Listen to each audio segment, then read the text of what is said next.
Hello, everybody. Hello. Welcome back to the infinite me. We're still infinite. We're still here, and we're still infinite. Did we actually go anywhere? We were here in the first place. That's the point. So today we thought we'd jump back into the conversation that we had a couple of days ago around some of the aspects, I guess, of the ego, like the feelings that the ego is looking for to fill that void that it's feeling, looking for an external world. And we talked about acknowledgement the other day. So then we thought today maybe we could touch on security, because that's quite a bigger, it feels like that's quite a pervasive kind of a one that underlies a lot of our lives. So, you could look at it from that basic, Maslow's hierarchy of needs type situation of like, you've got to have your basic needs met, of feeling like you've got to have, roof over your head and food to eat and clean water to drink. So you could go at it from that level of feeling secure, all the way up to sort of, security in money, security in your job.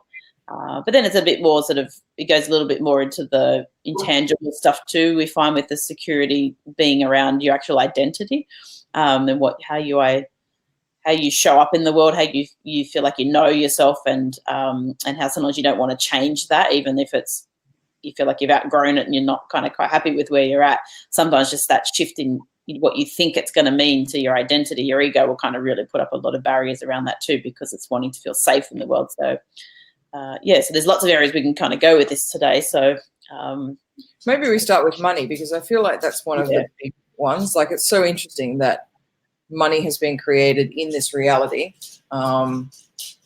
almost to really push people to that point of letting go, sort of thing, of the security aspect of the reality sort of thing. Like, sorry, I'm getting a bit distracted because the dog is barking and I can't yell at the dog because the dog is deaf. So it makes it very difficult. But you could try. Jody's trying to let him out the door. Oh, Mike the trike. He's got 3 legs too. He's such a cool dog. But it does make it very difficult to chastise at times when he can't hear you. So it's sort of interesting how money has been created in this game of life, almost to the point to really sort of go, how much security do you want to put into money, and then have it taken away at different times. And it's like really pushing us toing and froing type thing in terms of, where are you going to put your power? You're going to put your power in the external, which is the money, or are you going to really sort of finally give up that game entirely? And this sort of touches on a course that Mandy and I did many years ago with Bob Scheinfeld, called Busting Loose from the Money Game. And it was really pushing boundaries in terms of letting go of the power in money and putting it back into where it should go, which is the infinite, into where money actually comes from in the first place, which is the infinite source.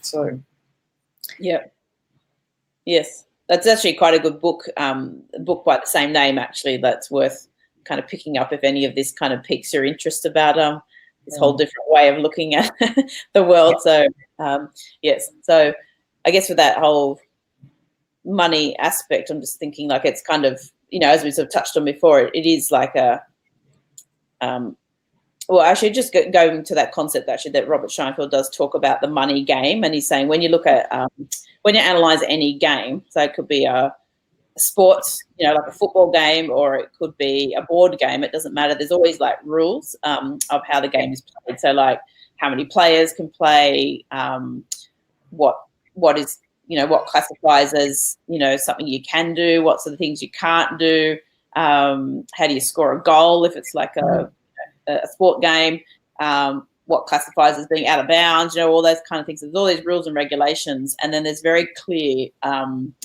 definition of what is winning. Like how do you classify winning that game? So what does that look like for, Monopoly, the one that ends up with the most properties and the most money at the end of the day is the winner, that type of a thing. There is a very clear definition of that. Whereas he says when you look at the money game, the way that it's played out in our society, there is actually no clear way to win the game. Like, how do you know when you've won the money game? Because you always want more. Like, if you're playing it from that ego perspective, you always want more regardless of what you've got. Like, even if you feel like you've got all your needs met, there's always this desire of like, oh, but I could, I could even have more and I could expand my lifestyle even more, or there's that fear of losing it. There's all these different things that come into play. Or it's not enough. Like, even if you've got $1 million, it's still, it's not enough because I want to buy that boat, and that's not enough. And I was like, okay. Yeah. When coming from that ego place, there is always that, I've heard different interviews before of people saying when they've talked to people like millionaires and billionaires, like a lot of them still have this internal, like, I guess that lack of security, actually, when you think about it. They don't actually feel secure, even if they've got, millions of dollars in the bank. They're still afraid that they're going to lose it, that something's going to happen to take all that money away, or they've got to make more because it's still not enough. There's like this internal kind of a, void that they're trying to fill because it's coming from that ego space and it's looking for it in the external world, which it will never be satisfied. But it's interesting. Sorry, if I can just interject there. It's sort of just talking about it now. It's interesting that maybe that's actually an inherent part of the whole game and the system itself, is that no matter how much money you have, you still have that feeling of it's not enough and I could lose everything. Because the truth is, you could.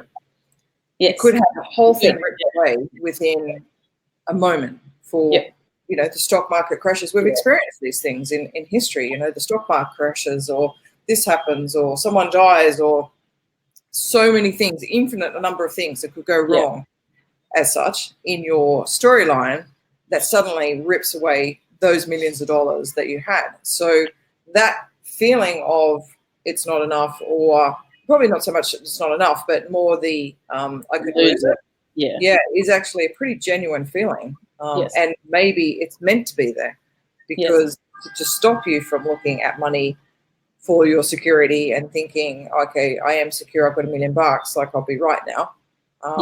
Whatever happens, I'll be okay. And then forgetting. Like a pointer to the truth, isn't it? It's like that. It's trying to point out money. It isn't like a lot of the time people use money as a measure of our value. Like that's very much what we've been taught. Is that whatever you've got in your bank account is a measure of your self-worth almost. Like that's what a lot of us kind of equate it to. And I know I definitely have done that. I think I still do to some degree. I'm really like, as much as I've done all this work, if I was really honest with myself, I would say that is actually still there. Like, and it's such a strong. I would say to some degree a little bit as well. Like it comes and goes. Yeah, definitely. It's very hard to kind of pull yourself out of that when it's so pervasive in our system. Like everything needs money. Everything that you do.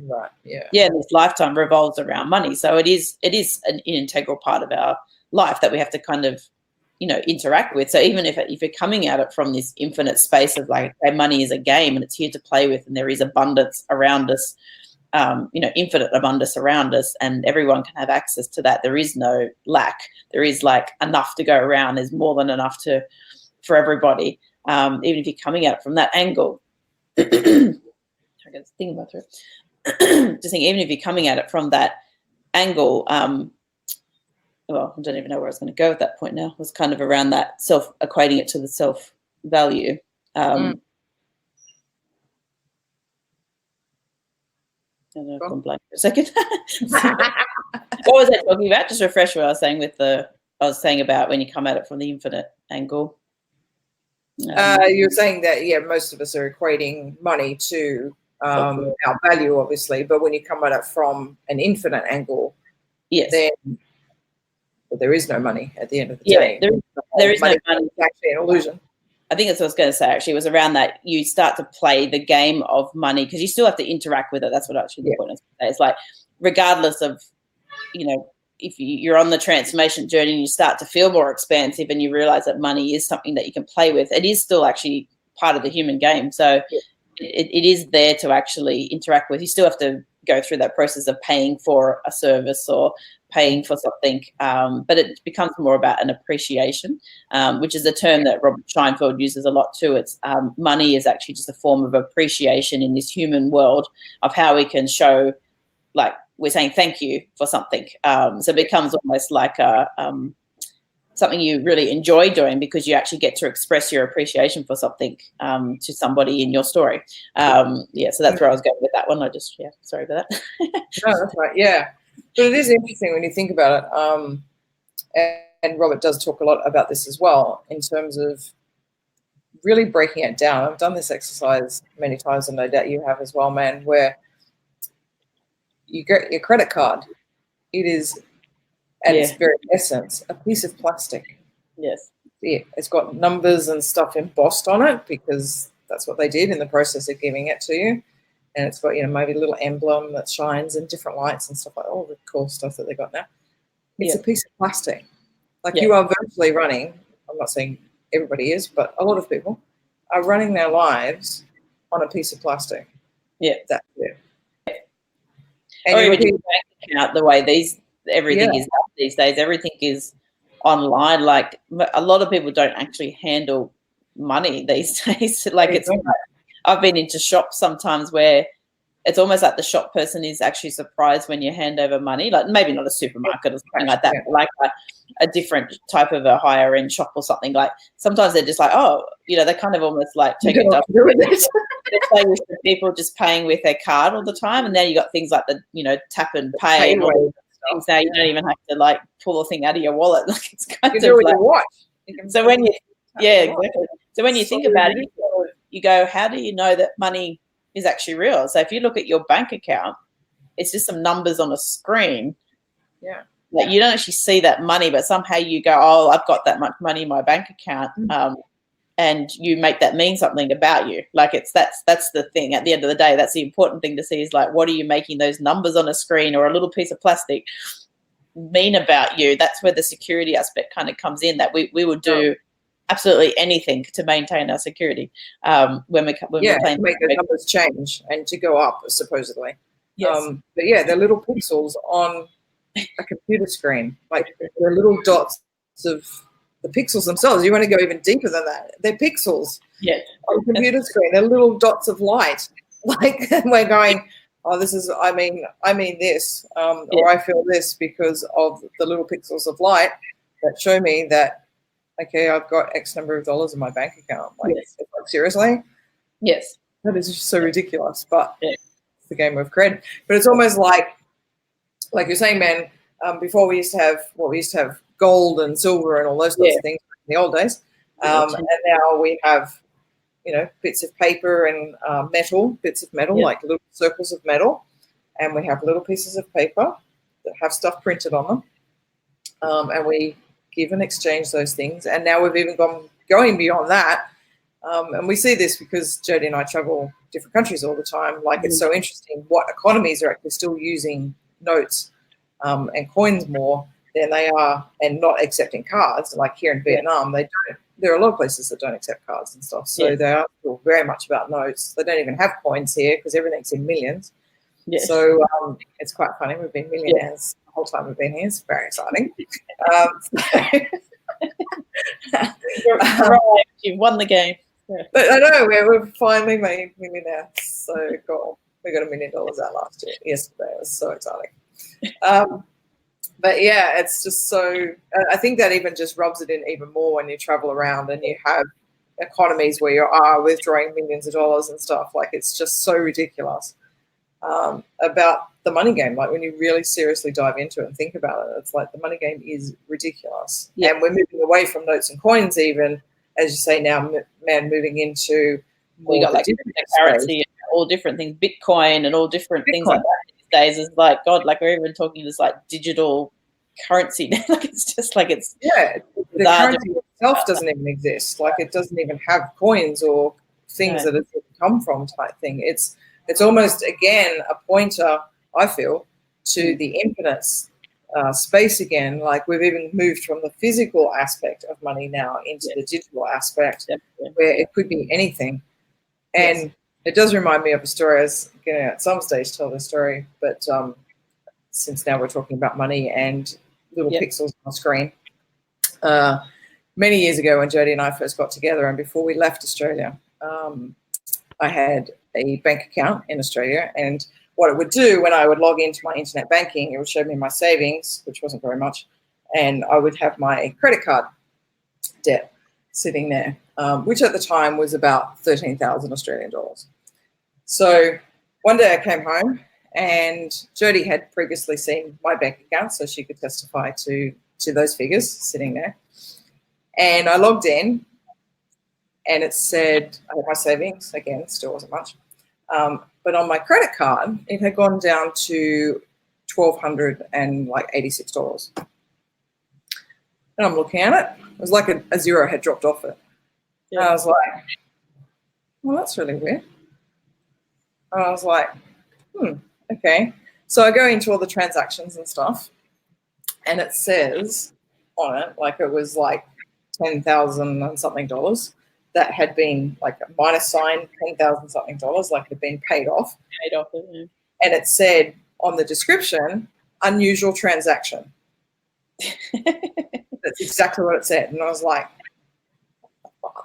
like, okay. And Jody, who used to work at that bank many, many years before that, was like, well, that can't be. Like, no, but, you know, like in their systems and stuff, they have like the debits and the credits and like it's just going on to all this banking stuff. And I was just like, I started laughing to myself because I had done Bob's work and I had done much of this work. And I just laughed and I went, that's freaking cool. Like evidence of like, yeah. And she's like, oh, it's going to come back for sure. And I said, no, it's not. And she's like, yeah, well, you know, like they'll realize they're, you know, like they'll do all the ledger balances and stuff at the end of the month or whatever, and it will get fixed up. It never did to this day.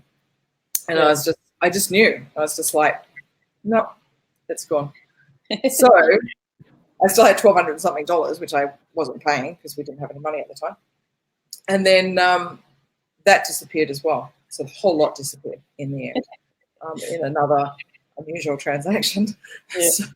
So it was really funny when I came to closing that bank account because they were charging me $5 a month for it.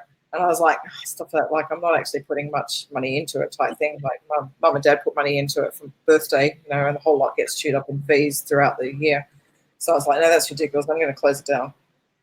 So this is a big test because it was like, okay, if I'm going to close this savings account, then they're probably going to find out about the credit card. So I rang them and I said, can I close the account? And he goes, yeah, I'll just check on it for you, blah, blah, blah.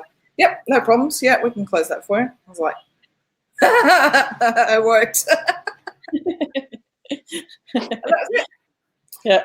So there are many stories like that. Yeah. Gaz, who writes the Intuitive Horoscope, she once told me a story about when she went into the bank to pay off her car loan. So she would go in each month and pay whatever she had to pay towards her car loan. So she rocks up to the counter and says, you know, here's my numbers for my account, blah, blah, blah. Lady punches it in. She goes, oh, that account's closed. I was like, well, I'm here to pay for my monthly payment. She goes, no, that account doesn't exist unless you've got the wrong account number. It's like, no, that's the right account number. It's like, oh, no, sorry, I don't know. It's closed. It's just like, cool. All right, see ya. That was it. Never heard from her again. Yeah, yeah, you do hear about it. I've had different bills disappear and things like that sometimes as well, and payments, automatic payments that you've signed up for, and then they just stop for some reason. Yeah, they don't exist anymore. You get access to the service, and you're like, okay, not quite sure how that happens, but it's just like, all right, not my problem. Yeah, exactly. Like, all right. Yeah. When you start sort of playing with the illusion of it all a bit, weird stuff does start to. It's almost like it's just popping into kind of. It's almost like you're starting to see behind the curtain at times. Plays, and it's like, well, this could all change. You know, it's like, how attached are you to how it's showing up, or let's just give you a taste of what could happen and things like that as well. So, and I think it is that. It's sort of like it is a reminder of your infinite self as like, this is how the game can be played if you want to play it this way. Which is a lot more fun.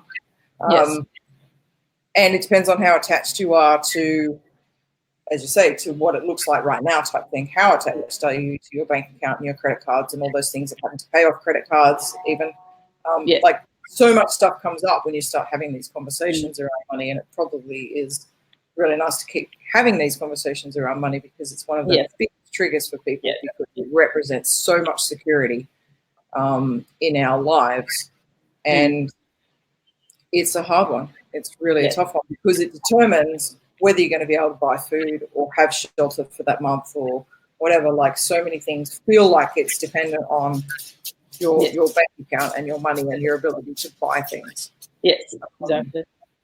Yeah. But they're all false securities, and I guess that's the point we're getting to here is you're looking for security. Many of us are looking for security in that, in our bank account or in our credit card. And when they're not there anymore, it really challenges you. And Jodie and I had that experience in Dubai. We lost absolutely everything in a business startup in Dubai back in 2012. So by the end of 2012, we had our landlord knocking on the door. He'd flown from England to Dubai overnight and came knocking on our door. When we came up in the lift, he was at the door with his big burly wrestler brother. I'm not quite sure why he brought his big wrestler brother, but he did. And they were demanding their money, and we just did not have it. So we had to use it to pay off our office rent and all the things that we had to pay at our office. So he threatened us with debt jail. So we were, 24 hours away from me going to debt jail, which is quite funny considering I was in the federal police. And at the time, actually training the jail wardens. One of my jobs over there to try and get some money in was actually working with a police training company to actually train the wardens at the jail. So now here I'm about to go to jail. You had some friends there. Hi, John, Bill. Yeah, talk about irony. But we literally walked away with $300 to our name, and we started our traveling lifestyle, like our international traveling lifestyle, with $300. And it's like, how much trust do you want to put in the system when you do that type thing, like where you step out and go, yeah, I could go home, I could go back home. We'd probably have to live with Jodie's mum and dad and get a job and go through the whole process of what, most people would probably think was quite logical. And it just didn't feel right. And so we just went, stuff it. Let's just give it a go. Like it's either going to make or break us.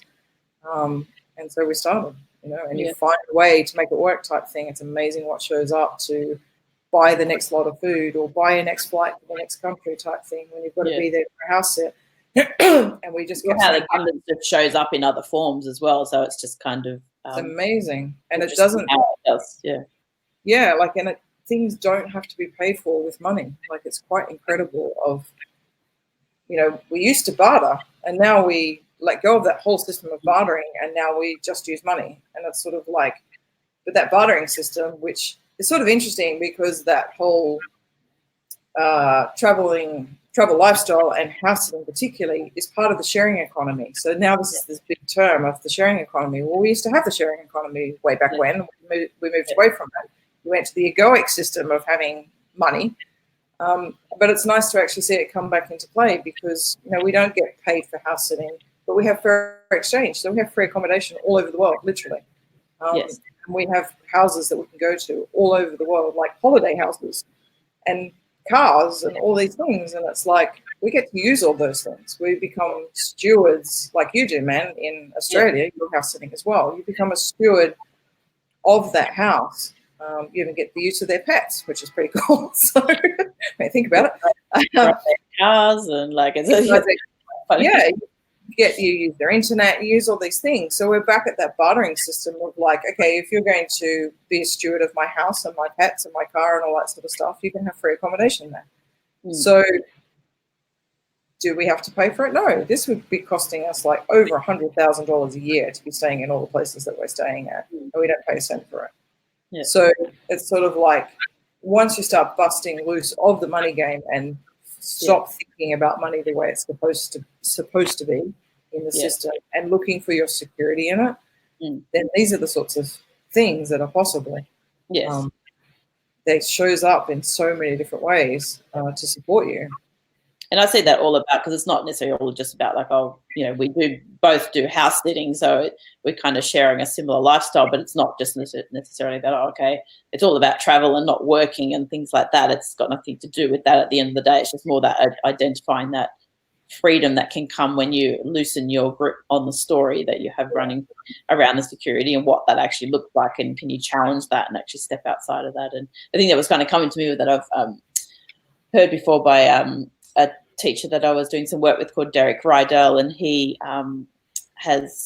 he does a lot of what he calls awakened wealth mastery, and he was talking a lot about this concept of, which really resonates with this whole idea of the infinite, is like identifying with yourself as the source of the abundance coming through, and then everything that's outside of you is just a channel of how it comes to you. So whereas most of us probably have it the other way around, where we kind of see everybody outside of us as the source, and so we're relying on our job for our money to come in, we're relying on our boss to pay us, we're relying on our spouse to bring money in, you know, all these things that where the money comes from. And we're using, I know we're talking about money a lot, it's not just all about that, but it's what we're kind of right now. But if you identify that, it's to say, well, if I am the source of it all, if I'm the infinite and I'm creating it, then I can create these infinite channels of how that's going to come to me as well. It might look like a job, but it might also look like somebody giving me a voucher to go to the movies. It might look like me winning a raffle.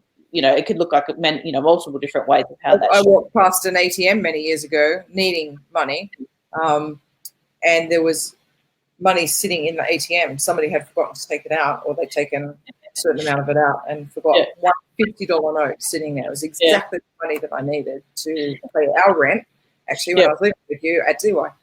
Okay. And that's what I was short. $50, and there was $50 sitting in the ATM, and I was like, okay. Yeah, I found money on bushwalks before and all different things, like just we find stuff in weird places sometimes.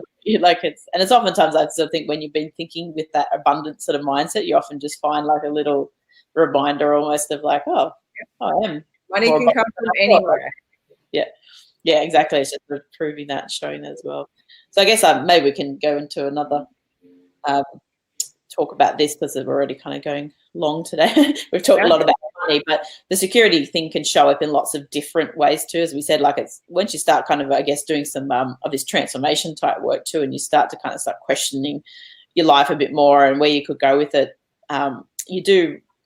It's kind of part of that journey where you do bump up against your identity a lot, and so how safe you feel in the world, and are you willing to sort of, you know, risk that safety, which is, it's not a risk at the end of the day, it's kind of anything but the complete opposite, but it's that it feels like death to the ego. So it's that, it feels really challenging at times. So the security thing can show up in lots of different ways. So maybe we can touch on those a bit more tomorrow. Yeah, let's talk about other stuff. I think the money one is a huge one. Oh, it is. It's the one on that today, and we talked more about to tell some stories, because I feel like the conclusion of what we talked about today is if you can let go of your grip on money and what you feel it should look like and where you think you head towards in terms of, you know, making $1 million or whatever, that seems to be the big goal mark for everybody. If you can let that go, then you start to see more evidence of the infinite all around you. These crazy stories of stuff showing up that never cease to amaze. Like, even no matter how much you know reality is not real and how much consciousness work you've done and all that sort of stuff over the years, it still never ceases to be exciting when you find something like a money in the ATM or on a bushwalk, or suddenly your credit card debt disappears out of nowhere, and it's like, oh my God, that's so bizarre. It's joyful. It's really fun. And that's the fun way to play the money game. Like, it's meant to be fun. Yes. And we've made it the other way. I'm just thinking, like, even if you don't have a lot of money in the bank, it's once you start to release the grip on that, because definitely I've gone through stages of not having much money in the bank, like, but kind of being, you just start to feel really okay with that. Like, it's almost like I shouldn't feel okay with the money I've got in my bank account. If I was going by the story of like whatever the outside world is telling me, I should actually be really worrying right now, and I should be really hustling, and I should be like, but I actually feel really okay. Like, I feel like I'm looked after, and I'm not. So it's like, how okay can you be with whatever figure that you're trying, if you're using money, like how okay can you get, and not triggered by money stories and things like that. It's a real journey, but I can see to this, to where I was, say, 3 or 4 years ago, maybe even less, to where I am now. Just money stuff just doesn't hardly ever triggers me now. It's just like, even if it looks like, oh my God, that's a really bad thing that's happening, it's just like, I don't know, is it? Like, it's kind of, I don't know, it could change tomorrow. Like, it's just. Or you still have everything you need, like, to be honest with you, we've had like hundreds of dollars in the bank, like, or less than that, many times. I couldn't tell you how many times Yeah. over the last 5 years. And we've lived a travel lifestyle. Around the world. Pay millions of dollars or work all their entire life to have the lifestyle that we have. Yeah.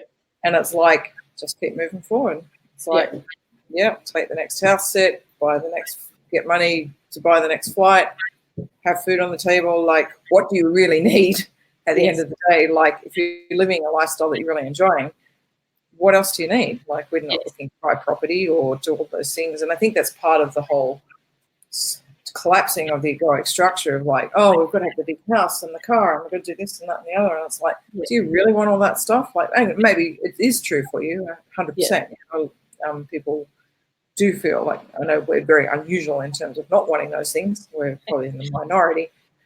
But when you really get to the core of what is true for you, and we finally let it go, and I'm like, we don't want to own property right now because it doesn't suit our lifestyle. It means that we would have to be there trying to fix things, maintenance and all those things.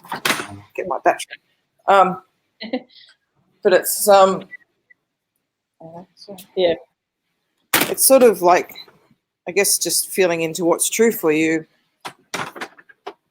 and you always have the money for the things that are true for you, or you'll always be able to sustain the things that are true for you. Yes. I think so too. It's sort of, and you're always looked after. I couldn't tell you how many times that we've been looked after where we've been down to like cents in the bank almost. And something's come up. Or you might actually reach out to somebody too. So that's the thing. It's also like knowing that if everything is infinite, then money can come to me in another way as well. And that might look like somebody giving me money right now. So it's like, it's more judgments around that hold the whole thing in place. So it's money, as we say, can show up anywhere. So it's like how limited do we feel like the channels are that they can come to us in? Like, I know I definitely had a fixed thing around, well, it has to come from me working and showing up for work, and that's it. Like, it was kind of this very, very fixed way of money coming to me. And it's like, well, if I don't feel like working, I'm procrastinating with work, then that means I'm not making money. And that's what would show up, because that's what I was putting out there all the time. It's just like, well, that's what I believed. So now it's just like, I think doing the whole, for me, starting on the house sitting journey has really kind of shifted that a lot for me too, as well as doing a lot of transformation work and, putting the time into sort of sitting back from things, looking at them, not getting caught in the story, not judging the story, observing. There's so much of that goes on that just starts to loosen that grip on where the ego's running you, and you can just see it for what it is, and it just starts to fall away. Like it, and you start to see you don't need security in the external world, because you know that you're an infinite being and you're safe. There's nothing that can take away that infinite energy. Even if this body dies, you're still that infinite energy. So it's like, it's a big concept to get your head around, but it's like you can't, nothing can happen to you. It's sort of the only thing you can rely on, exactly. It is anything in the external, and we'll talk more about this tomorrow. Like, we've talked about a lot about money today, which can be taken away in a heartbeat, and a lot of us have experienced that. Different investments. You and I have both lost. Yeah, that's true. Over $100,000 in an investment that suddenly disappeared. Many years ago. And stock markets, like, just so many things could go wrong. You could take that money away. So I guess I've always like thought about, when I think about this picture, it's sort of like you've got the infinite, which is the source of money. It's where it comes from. It creates itself from that energy, that infinite energy. But it's to come into form, into reality here, it has to find a channel. And I know we've been talking about this. Essentially, I just want to sort of sum it up, I guess. Yes. It's got to find a channel to come into form. Yes. So it can come in any way, like we're talking about. But most of the time, it comes in the form of a job, because that's the way we've structured our reality and our belief systems here. But it doesn't have to come through that. So if you take away that, it only can come through there, then suddenly you're opening up all sorts of channels that are available to you, an infinite number of channels of how money can turn up. In reality, it's got to come into physical form. So again, you walk past the ATM and it's sitting there. You go on a bushwalk that you're really enjoying, and suddenly there's $50 sitting in the bush. It's like, where did that come from? Bags of money, like, just stuff. It just will find really quirky, fun ways to actually bring you money if you open up the space. And it doesn't mean you won't earn money from your job. We still earn money from our work that we do. Of course we do. Yeah. You get free stuff, like someone pays for you in a restaurant, you know, just unexpectedly. Or, we you know, did that the other day. I was telling you the story of a guy that we sat down at the restaurant just here in Vietnam, and there was 3 Irish guys, only young guys, and they're all teachers here. And we had so much fun, like just having beers with them, and, you know, they were finding out about our lifestyle, and they were just fascinated by the fact that we would volunteer going around the world looking after people's pets and stuff.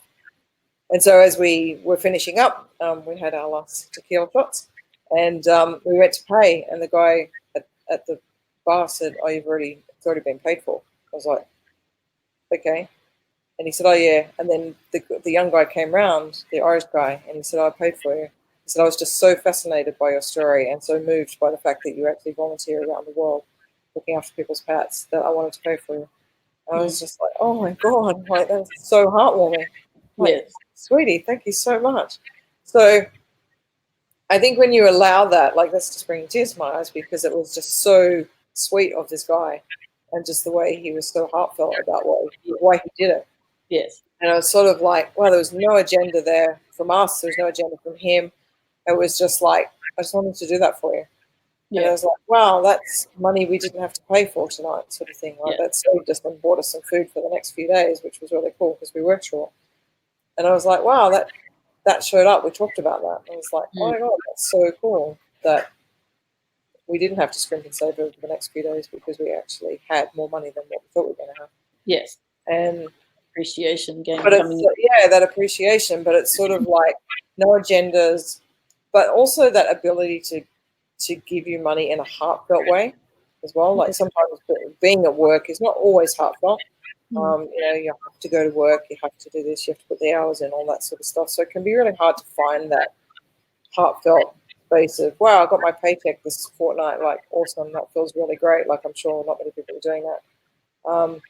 It's more relief that you've got the money and you go and pay the bills that you need to pay. Yes.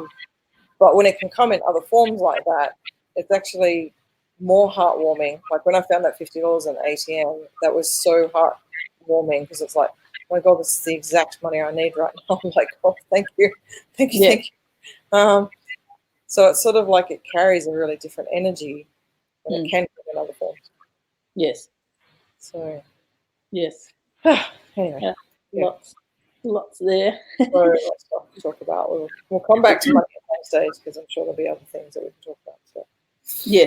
All right. So time we talked about money is another huge, huge concept that runs us. So it's massive. Yeah, it really is massive. But I'm glad we're focused today. Like, we've almost gone 40 minutes. Yeah. But I am really glad that we've focused today on money, because I think it was really important to really tackle this topic more and dive into it in a lot more depth. Yes. So tomorrow we'll visit security again, but in other forms. We'll talk about how it shows up in other forms. But I do think that the things around security are definitely important to dive into, because that is such a core need of everybody. So, yeah, in the human game. So, yes. There you go. All righty. I'll see you again tomorrow. Yeah, we'll chat again tomorrow. All right. Okay. Bye. Bye for now.